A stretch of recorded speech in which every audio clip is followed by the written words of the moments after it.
Okay, the last video I did was this one, which was the turbocharger boost limit or boost limiting map, and I mentioned that we've got a map and we've also got a single value to stop things getting out of control.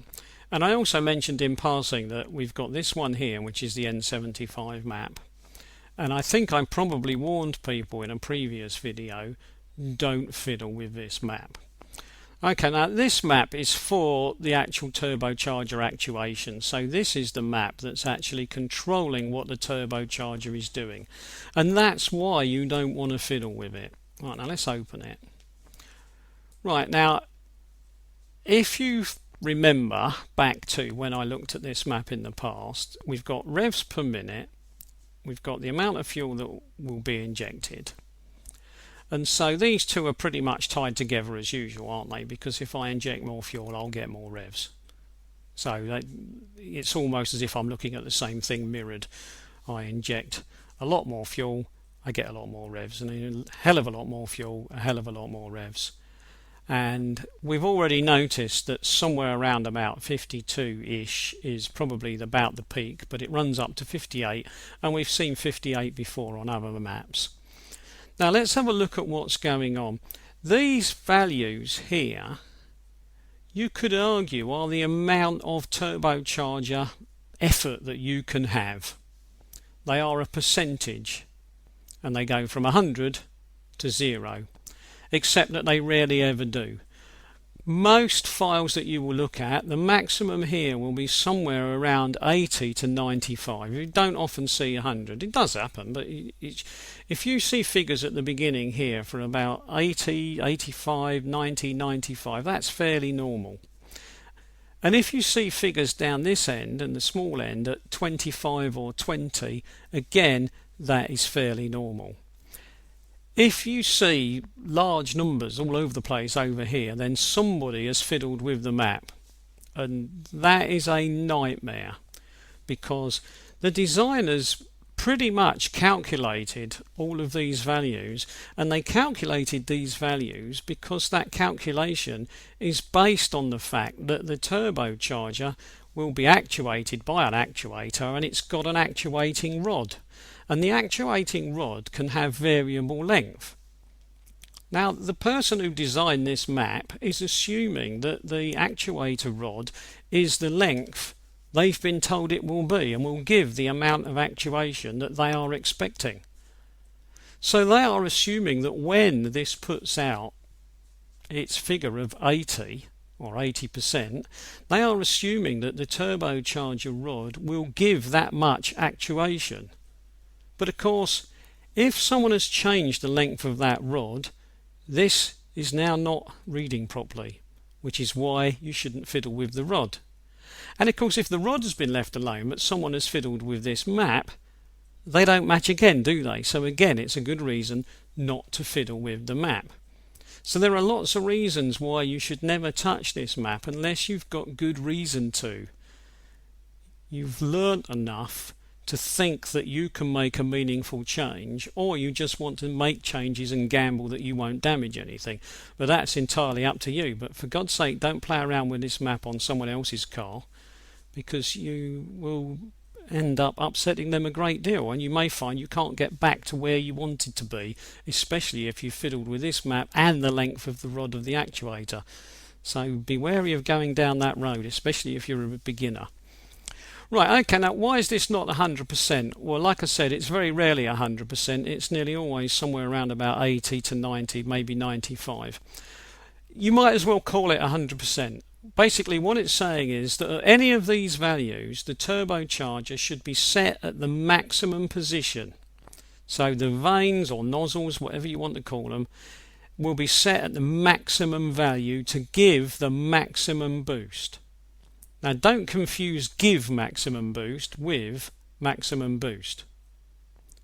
When you say the turbocharger is set to give maximum boost, what it will actually be giving depends on the revs. So the words give maximum boost don't mean maximum boost. Maximum boost you can get under any circumstances. So here we've got the turbocharger, then it's set to give maximum boost. And look at this, we're down at idle. So in other words, when you turn the engine on, this map instantly sets the turbocharger to give maximum boost. The vanes are in a position that gives maximum boost. Now that would be fine, but of course as the revs per minute rose, the boost would just go up and up and up and up and up and up and up and up, and eventually something would break. Now if this was a turbocharger with a wastegate, the wastegate would open so something wouldn't break, because we would open the wastegate and we would dump the pressure we don't want. And that wastegate would be fixed at, let's say, 2,300 millibars, because that's a figure we've seen here. And we would get a peak and a constant flow of 2,300. Now because this is a VINT or VNT or variable nozzle turbo, we don't get that. What we get is a steady closing of the nozzles or vanes, or opening, depending on which way you look at it. Some people call it opening, some people call it closing. Let's just stick with the numbers and not worry about opening or closing. So while we've got 80, we've now got the ability to get maximum boost. So that's what we're trying to get. And because the revs are rising and we don't want to overboost, what we're actually going to do is the ability to request boost is reducing. So we're not requesting less boost, it's the ability to request boost that's being reduced. So we are steadily reducing the amount we're requesting, in the sense that we want boost to keep rising, but we don't want it to rise out of control. So what we're doing is we are asking for a little bit more and a little bit more and a little bit more and a little bit more. But effectively we're asking for more each time, but less of more. So if we were asking for 80%, let's say last time, next time we're going to ask for, say, 72. Then we might ask for 62, and then 59, and then 55.